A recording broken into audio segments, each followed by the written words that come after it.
चलिए दोस्तों, केसारी लाल यादव जी के नए गाने के बारे में बात कर लेते हैं, जो कि नए गाने का पोस्टर रिलीज हो गया है। तो आप लोग वीडियो को लास्ट तक देखते रहें, और जो लोग भोजपुरी बुढ़ हंगामा चैनल को अभी तक सब्सक्राइब नहीं किए हैं वो लोग सब्सक्राइब कर लीजिए। चलिए वीडियो को शुरू करते हैं।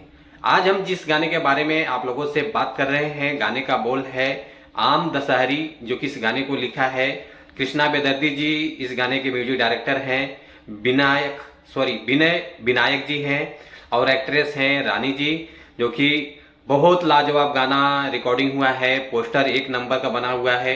पोस्टर रिलीज कर दिया गया है, और पोस्टर पर भी डेट मेंशन नहीं किया गया है कि गाना कब रिलीज होगा, कमिंग सन मेंशन किया गया है। तो गाना बहुत जल्द आ सकता है। पहले गाने का लगता है ऑफिशियल ट्रेलर लॉन्च होगा, और उसके बाद गाना फिर रिलीज होगा, और ये गाना आप लोगों को देखने को मिलेगा VR म्यूजिक चैनल के माध्यम से।